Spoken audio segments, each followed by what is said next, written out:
Amara saw a video that made her blood freeze. It was a news clip recorded with a shaky phone camera. In the video, a young woman was being beaten by a crowd. Her face was swollen and her clothes were torn. She was crying, trying to explain herself. The crowd shouted. They shouted things like, "Child thief, ritualist, and wicked woman." Someone in the background mentioned her name, Ifeoma. Amara leaned closer to the screen. Her hands trembled. The full story became clear within minutes. Ifeoma had tried to steal a neighbor's baby. She was caught trying to smuggle the child out of a compound. She had lied, saying the baby was hers, but the baby's real mother had just stepped out to get something. Neighbors noticed her sneaking around, raised the alarm, and she was caught. And then, the words that broke Amara's spirit. One of the attackers in the video shouted, "She said she once said the pikin give woman for Abuja." Amara couldn't breathe. The blood drained from her face. Her chest became tight. She dropped her phone and sat still for several minutes. Everything was a lie. There was no doctor. There was no pregnant girl. No hospital. No safe process. It had all been a setup. And she had given away more than $500,000 to make it happen. When she could finally stand, she went to David and showed him the video. He watched silently. When the video ended, he turned to her and said, "Do not involve me in this again." That was all. He walked away. Amara was left standing in the middle of the room, feeling like the ground beneath her feet was cracking open. She didn't sleep that night. She stayed on the sofa, eyes open, watching the dark ceiling. Morning came slowly. Her body ached. Her head throbbed. Her stomach turned. She hadn't even recovered from the last heartbreak. And now another one had arrived. One more wound to add to the many she already carried. The next morning, her doorbell rang. She wasn't expecting anyone. She opened the door slowly, thinking maybe it was someone from church, or maybe a neighbor asking to borrow salt. But it wasn't. It was the police. Two officers, dressed in full uniform, stood outside. "Are you Mrs. Amara David?" One of them asked. She nodded. "You need to come with us," the officer said. "You are under investigation for attempted child trafficking." Amara's knees buckled. She held the door frame to steady herself. She tried to ask questions, but the officers were firm. She called out for David, but he remained in the bedroom. As she was led outside, she heard him say, "Follow them. I'll get a lawyer." But he didn't come with her. He didn't follow. He didn't even ask where they were taking her. Amara sat in the police van, numb. Her life was falling apart, and she didn't know how to stop it. The streets outside moved past her like a dream. Cars, trees, people, all blood. She felt like she was sinking into a dark hole with no bottom. At the station, she was questioned for hours. She explained everything, how she had been deceived by her cousin, then by her friend. She gave them messages, bank transfers, voice notes. She begged them to believe her. But to them, it was simple. She had given money to someone to buy a baby. Even if she was tricked, the intention was still there.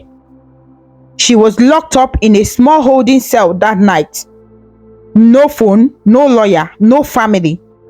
Just cold walls and fear. It was in that moment, sitting on the floor, surrounded by silence, that Amara finally broke. All her pain, all her sadness, all her effort to hold herself together, it all came crashing down. She wept until her body shook. Not just because of what had happened, but because she knew something had changed forever. She was no longer the woman she used to be, and her story was no longer her own to control. She waited till the next day, but nobody came. No lawyer came. No one ever showed up for her. She called her family too. Her mother, her sister, even her uncle.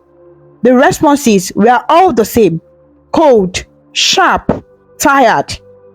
They reminded her how many times they had warned her. They reminded her how they had asked her to leave David and return to school. They reminded her how she had ignored every voice except her own. And now they told her, let the man you chose fix it. It was like being stabbed with words. Amara sat on the station bench for 3 days. Then she was taken to court for the first time. There was no one there for her. No lawyer, no friend, no family. She didn't understand the charges read to her. She only heard words like remand, conspiracy, child trafficking, and prison. Before she could understand what had happened, she was taken away again. This time, not to the police station, but to prison. The gates were heavy and loud. They opened slowly, as if warning her that what was behind them would not be kind. She was searched, given a faded uniform, and led into a large room with concrete floors, tin mattresses, and broken windows. The other women there looked up briefly, then looked away. No one welcomed her. No one smiled. The prison was not violent, but it was cruel in its own way. The food was tasteless and small. The water was never clean. The toilets didn't work properly. The nights were cold, and the mornings were too early. The rules were strict, and the officers did not smile. Everything was grey and tired. Time moved slowly. Amara stayed quiet. She didn't argue. She didn't complain. She just tried to survive. At first, David visited. He came 3 times in the first 2 months. The visits were short. He didn't look her in the eyes much. He didn't bring anything except tissue papers and soap. He said the lawyer was still working on the case. But by the 4th month, the visit stopped. Amara waited. She hoped. She prayed. But David never came back. Her family also stopped answering her calls. She heard that her mother was sick. Her sister got married. Her uncle relocated. But no one came to see her. Ifeoma, the friend who had caused everything, was released after 3 months. Her family paid for a good lawyer. They argued that she was mentally unstable and that she had not planned the theft. She went home free. She sent a letter to Amara through someone. The message was short. I'm sorry. I'll try to help you soon. That letter was the last time Amara heard from her. Inside the prison, life became routine. Wake up, line up, eat, sit, walk, sleep. Over time, Amara stopped asking questions. She stopped checking the calendar. She stopped waiting for her name to be called for release. She had become a ghost in her own body, silent, obedient, forgotten. Some days, she sat near the prison wall and watched the sky. That was the only part of the world she could still see. Rainy days were her favorite. They reminded her of home. She would close her eyes and imagine herself walking barefoot in the rain, holding a child's hand. But when she opened her eyes, the prison wall was still there. NGOs visited from time to time.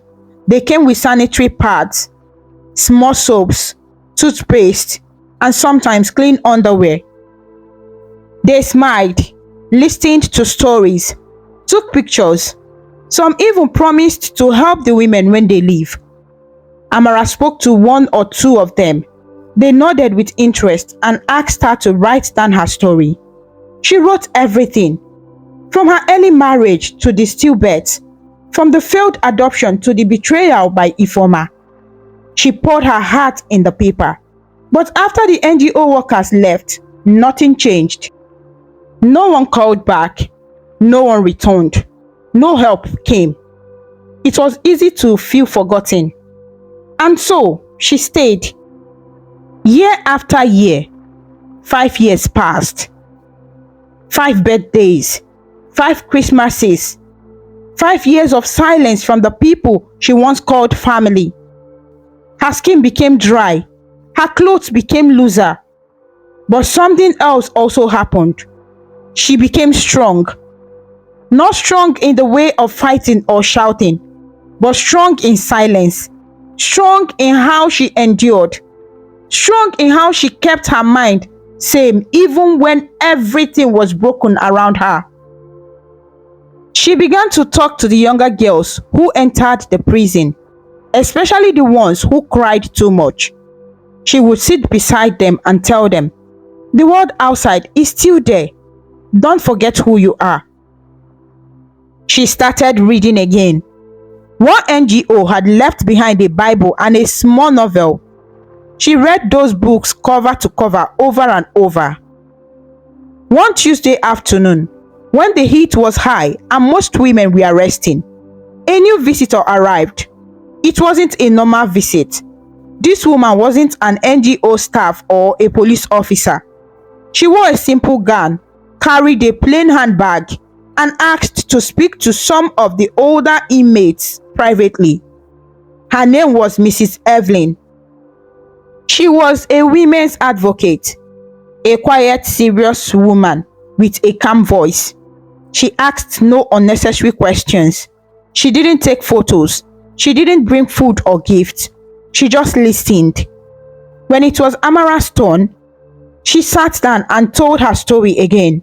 She didn't cry while speaking. Her voice didn't shake.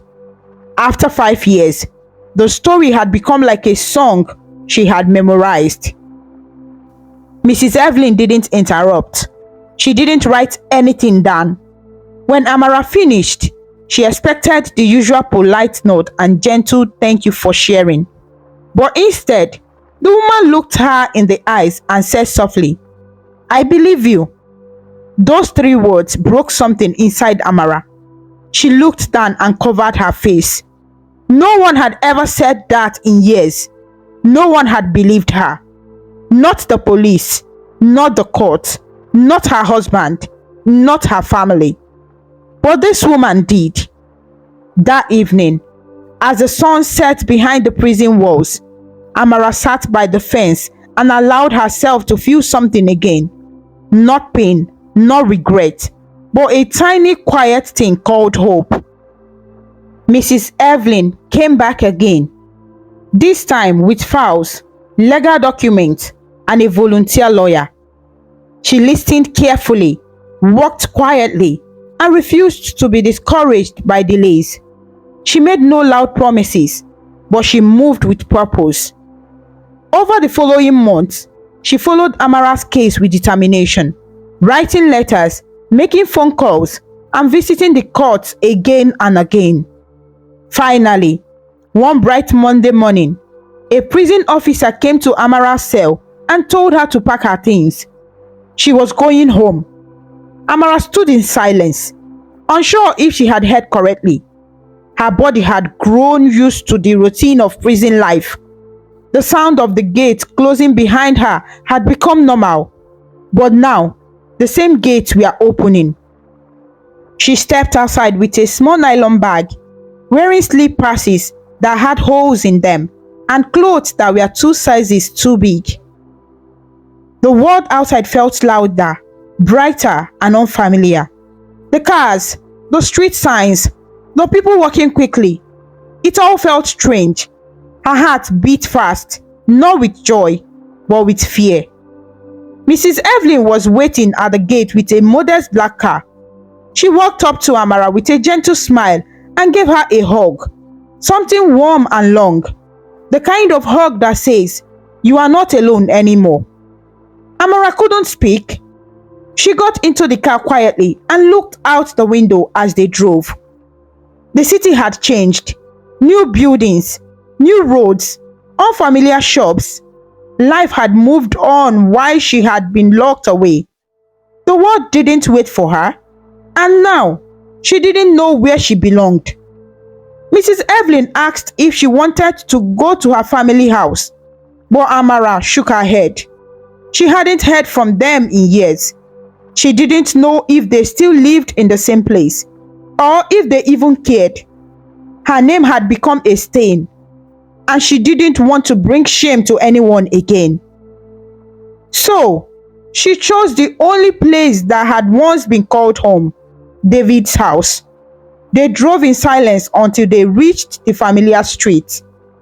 As soon as Amara stepped out of the car, the memories hit her. The walls of the compound, the paint, the little tree near the gate. It was all still there, but something was different.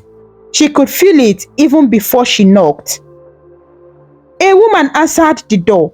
She was beautiful and well dressed, with a baby strapped to her back. She looked at Amara with a mix of confusion and curiosity. Amara asked for David. The woman didn't respond. She just stepped aside. David came out moments later. He looked older, stronger, more comfortable in his skin. He stared at Amara for a few seconds, then sighed deeply. No hug, no welcome, just a long cold silence.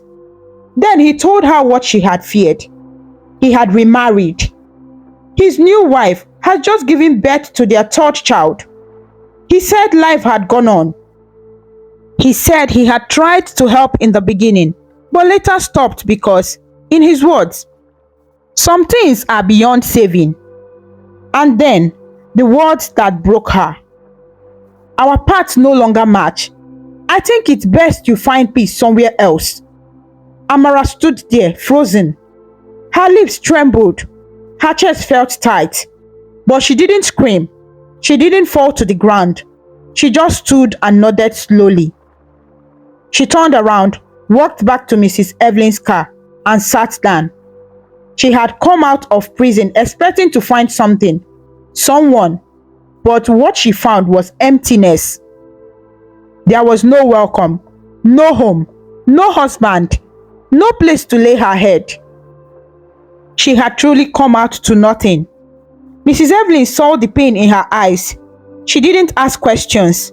She simply started the car and said, "Come stay with me for now." And so, Amara followed her to her mother's house in a quiet part of town. It wasn't fancy, but it was warm. Clean sheets, warm food, a kind face. For days, Amara said very little. She mostly stayed in the guest room, sitting by the window or lying on the bed. She ate only when asked. She moved slowly, like someone whose soul had gone quiet. She avoided mirrors. She didn't want to see the woman she had become. Her skin had lost its glow. Her hair was rough and dry. Her cheeks had sunk. Her eyes looked older than her age. Her hands trembled when she held things. She looked nothing like the bright young woman who had once married David with so much hope in her heart. One day, Mrs. Evelyn brought her a notebook and placed it on the table. "I want you to write everything you remember about baking," she said. Amara looked at the notebook but didn't touch it. She had once loved baking, back in the early days of her marriage. She had baked cakes for neighbors and birthdays. She had taken short courses in catering and dreamed of owning a bakery one day. But that dream had disappeared, somewhere between pain and prison. Still, a few days later, she picked up the notebook and started writing.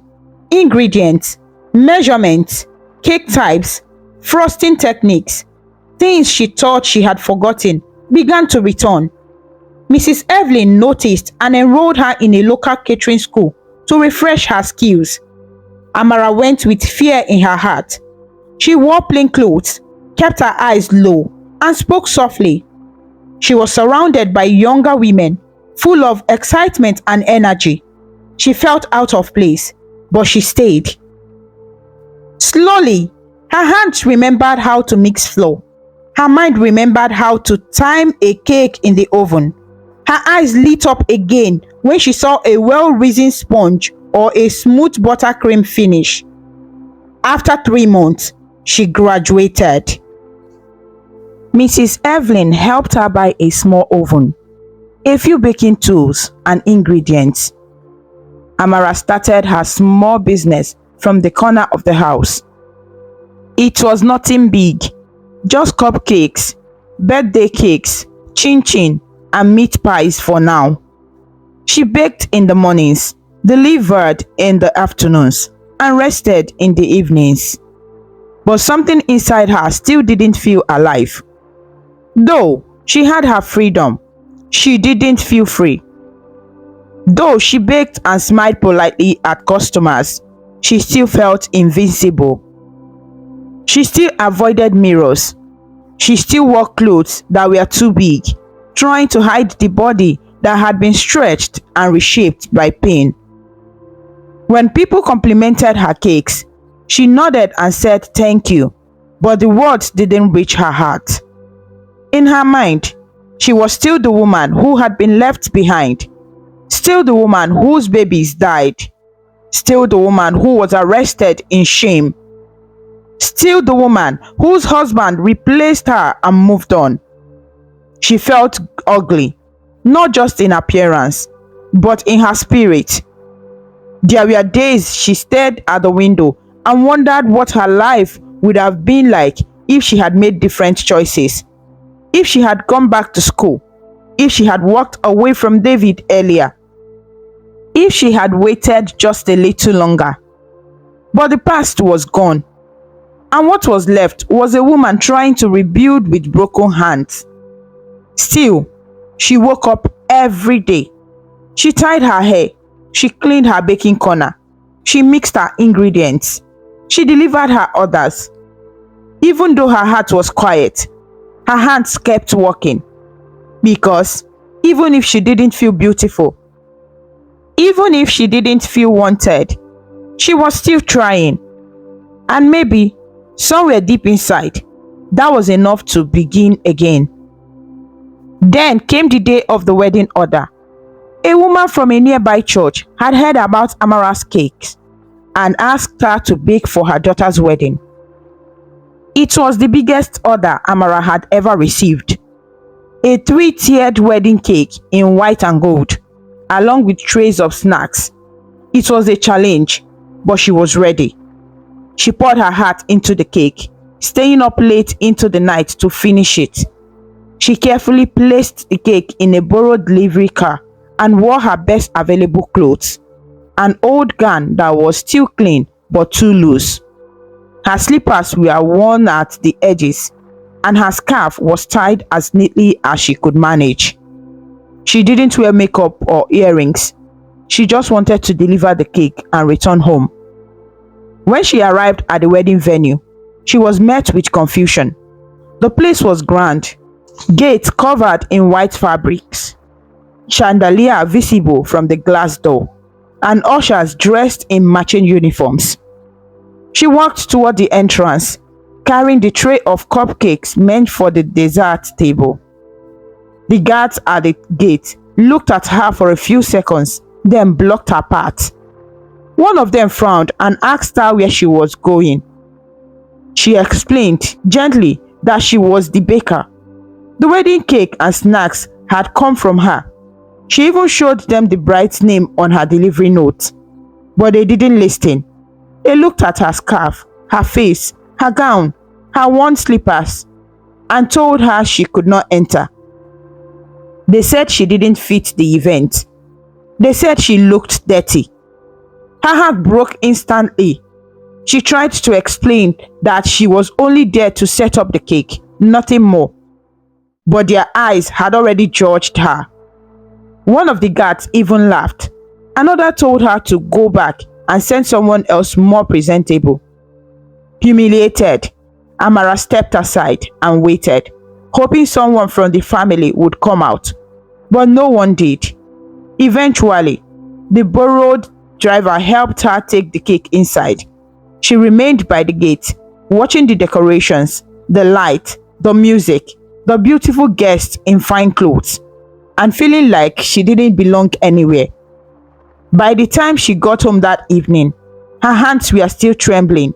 She went straight into the bathroom, locked the door, and sat on the floor. She didn't cry loudly. Her tears came out silently, like a leaking tap. She hugged her knees and stared at the wall. All she had done was bake a cake. All she wanted was to be useful again. But in that moment, she felt like she had no worth, no beauty, no place in the world. The words, "she looks dirty," stayed in her mind like a wound that wouldn't heal. She remembered how she used to be years ago, before the pregnancies, before the prison, before the pain. She used to love wearing nice clothes. She used to admire herself in mirrors. She used to feel clean, beautiful, alive. But now, her reflection scared her. She avoided mirrors because she didn't like what she saw. Tired eyes, dull skin, shapeless clothes, sunken cheeks. She looked older than her age, like someone who had been through a war and was still fighting. That night, after crying herself to sleep, she woke up with one thought in her heart: I must change this story. It didn't come from anger. It didn't come from pride. It came from a quiet place inside her that she still believed was worth more than what people saw. She didn't have money for fancy things, but she had the internet.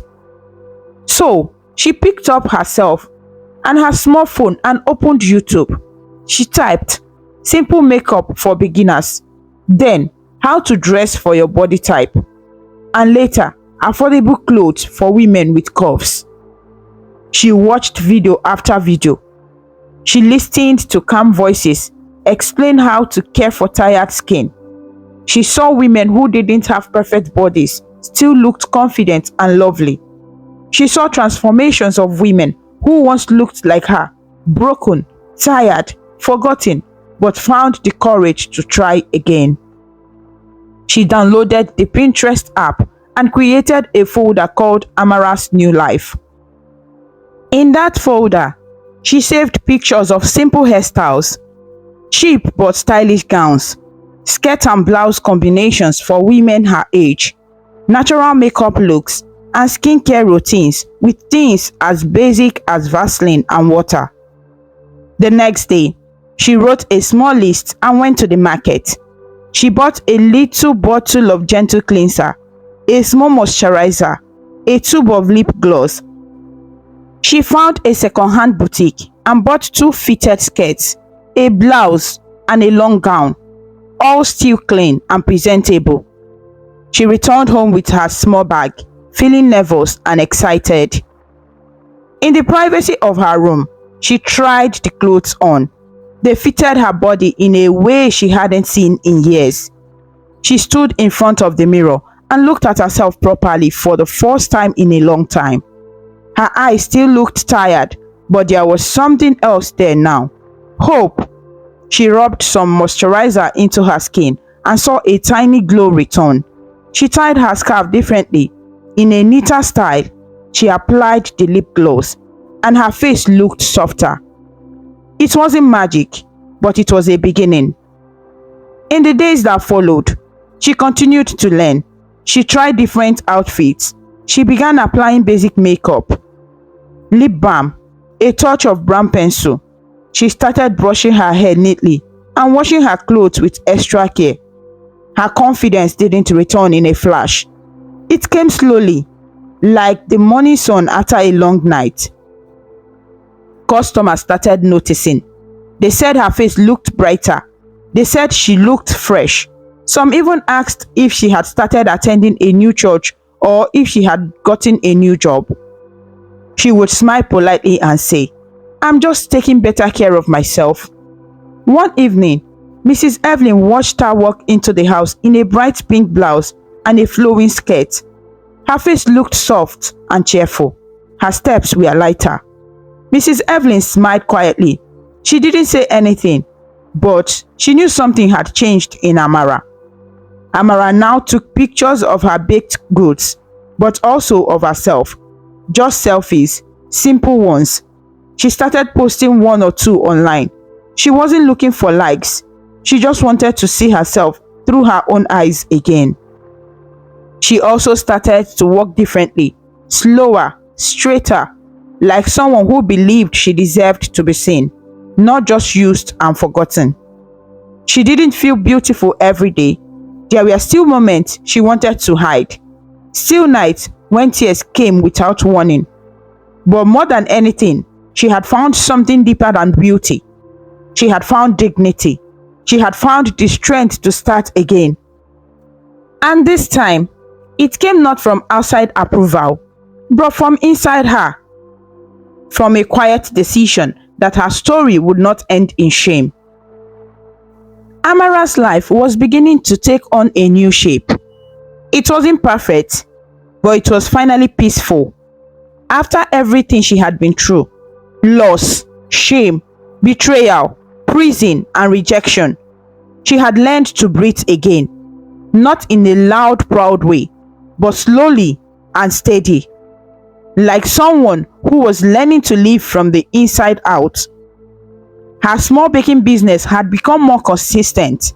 She no longer worried daily about where her next customer would come from. People now reached out regularly. Some were neighbors, others came from the nearby churches, and some had found her through referrals. Her cakes were soft, delicious, and made with great care.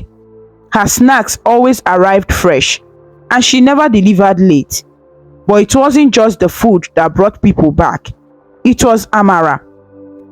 The woman who once hid behind closed doors and oversized clothes had now begun to walk with quiet elegance.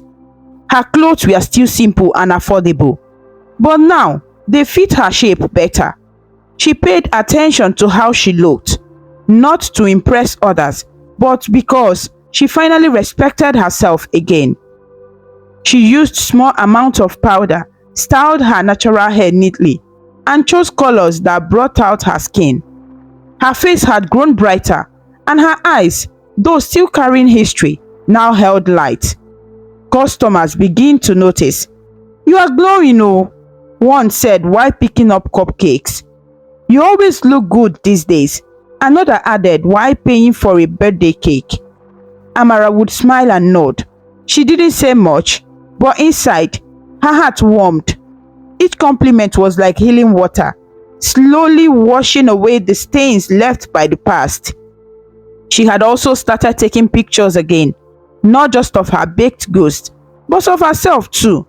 Sometimes, she would stand by the window, lift her chin and take a selfie with soft light touching her face. She wasn't trying to be famous or win anyone's attention. She just wanted to see the woman she had become.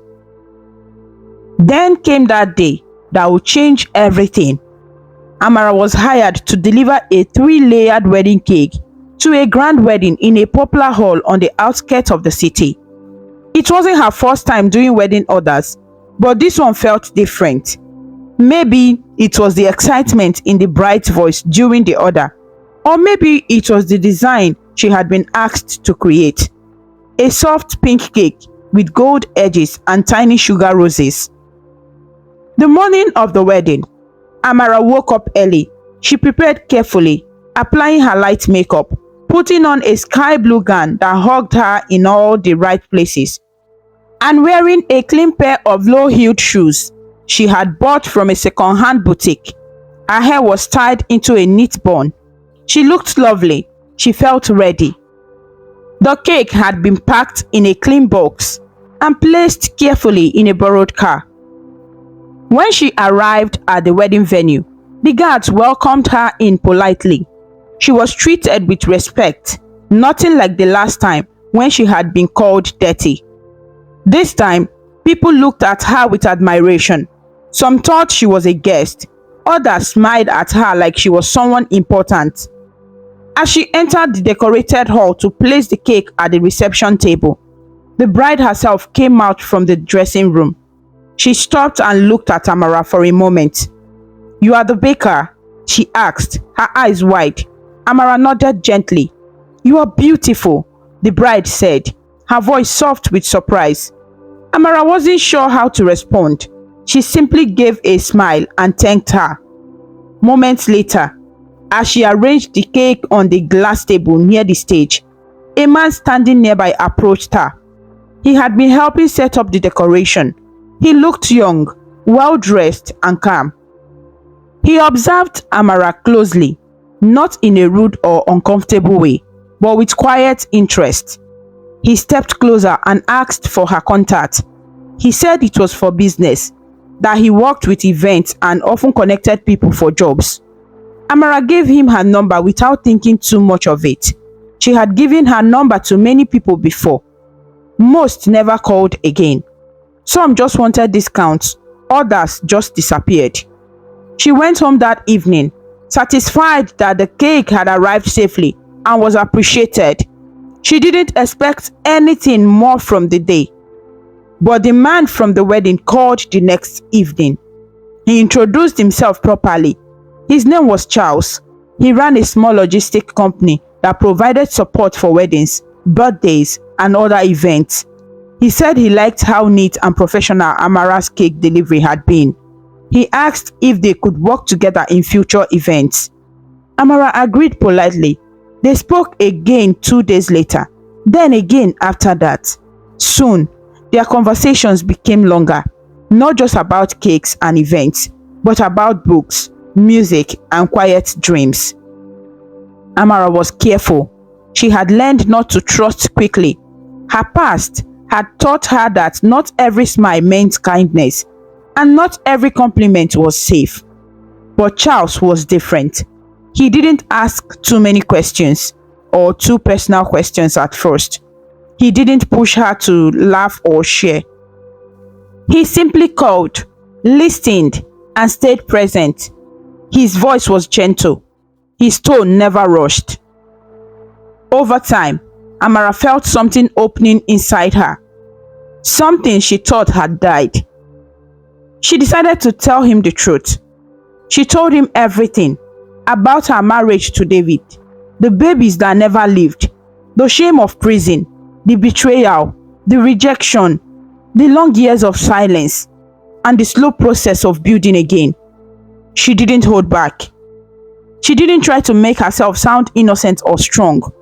She just told the truth, simply and clearly, like someone who had nothing left to hide. When she finished speaking, Charles was quiet. She expected him to say goodbye politely and disappear like others had done. But he didn't. Instead, he said something that stayed with her forever. Your past is not your name. Let's build something new. Amara didn't answer right away. She didn't even know what to feel. She had lived so long, carrying shame like a second skin. She didn't know what it meant for someone to see her fully and not run. Charles didn't rush her. He didn't call every day. He didn't demand answers. He simply stayed in the background like a steady light. He sent her helpful tips about building her business. He referred her to 3 other clients. He helped her find cheaper suppliers. Sometimes, he even stopped by her shop to pick up small cakes for his workers. He never disrespected her, never pressured her, just stayed. And little by little, Amara began to trust again. She laughed more now, not loud, but gently. Her smiles came easier. Her shoulders were less tense. She no longer avoided mirrors. She took pride in her appearance, not to impress anyone, but because she finally knew she was still a woman worthy of care. One evening, she sat on her bed and opened her Pinterest folder titled Amara's New Life. She scrolled through the images of cakes, beautiful dresses, gentle makeup looks, and quotes about healing. She paused on one. It said, "You can start again, even if no one believes you, because God still does." And in that moment, she smiled, not because someone had given her permission to heal, but because she had finally given it to herself. Love had returned, not just in the form of Charles, but in how she now treated herself. And this time, she wouldn't run from it. She was ready. Amara's life had changed in ways she never imagined. Years ago, she had stood in front of a prison gate, empty-handed, broken in spirit, and unsure of what tomorrow would bring. But now, she stood in front of a mirror, adjusting the lace on her white dress. Her face glowed, her skin smooth, her eyes steady. It was her wedding day. The woman staring back at herself in the mirror was no longer the same Amara the world had forgotten. She was no longer the weak, abandoned woman who had been tossed aside after repeated pain. She was no longer the quiet prisoner whose story had been buried under silence. She was a woman loved again, and this time she was loved right. Charles had stayed true to his word. He didn't just speak kind things, he lived them. He never rushed her, never judged her, never made her feel small. He showed up in quiet ways, through patience, through respect, through presence. Their wedding was simple but beautiful. Close friends, kind hearts, soft music, and honest smiles filled the hall. Amara didn't need a crowd. She didn't need the world's applause. What mattered to her was that God had given her another chance, and that Charles, a man with a clean heart, had chosen to walk the road with her. After the wedding, they moved into a modest home on the outskirts of the town. It had a small garden, clean tiles, and wide windows that welcomed sunlight. Amara filled it with love, warm colors, small flowers, handwritten prayers, and the smell of freshly baked bread. It wasn't a mansion, but it felt like heaven. And then, the miracle she had stopped praying for arrived. Amara became pregnant. At first, she was afraid to feel happy. The old pain came back like a shadow. The memories of hospital rooms and tiny coffins threatened her mind. But Charles stood by her and reminded her that this was a new season, that her body could carry life again, that her story was no longer cursed. The doctors planned the delivery carefully. Her story was well noted. She was treated with special care. 9 long months passed, filled with caution and prayer. Then, through a planned C-section, Amara delivered a baby boy. He cried loudly the moment he was lifted from her womb. Amara wept with joy. She held him close and kissed his forehead. He was warm, strong, and very much alive. She named him Tobechukwu, meaning praise God. Her heart was full. 2 years later, another child came. Again, through surgery. Again, healthy baby. Again, a boy. She named him Chimnonso, meaning God is near. Now, Tobechukwu was 4 years old, and Chimnonso was 2. Amara's home was filled with little feet running around, crayons on the wall, toys in the hallway, and endless laughter. She sometimes just sat on the sofa, watching them play, and tears would fill her eyes. Not tears of pain, but tears of wonder. She had become what she had always dreamed of, a mother. But not just a mother, a wife again, a woman again, a whole person again. Charles often told her they didn't need more children. 2 boys were enough. Their home was full. Their lives were rich in love. And Amara agreed. She didn't long for more. Not because she didn't want, but because she had finally received. Now, she often spent her evenings sitting in the backyard, holding a cup of warm tea, thinking about everything that had happened. She remembered being 20 years old, excited about a new marriage. She remembered her first pregnancy, the joyful planning, the painful labor, and the tiny cry that faded too quickly. She remembered standing beside 3 other small graves. She remembered the smell of hospital sheets, the echo of her own sobs, the numbness that came with each loss. She remembered the betrayal, first by her cousin, then by her friend, then by the man she once loved. She remembered walking into a police van, arrested for something she didn't fully understand. She remembered the prison walls, the long nights, the silence of forgotten years. She remembered being called dirty at a wedding she only came to serve.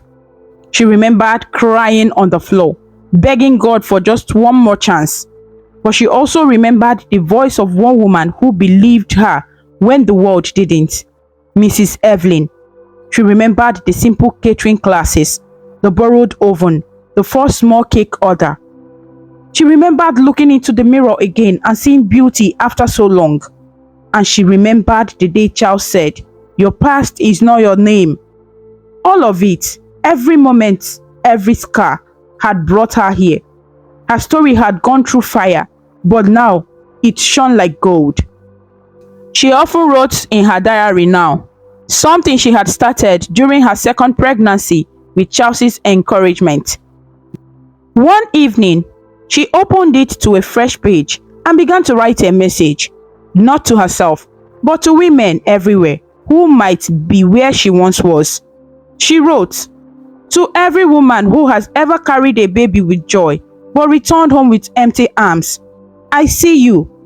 Your pain is deep. Your tears are sacred. You may feel invincible, but your love is real.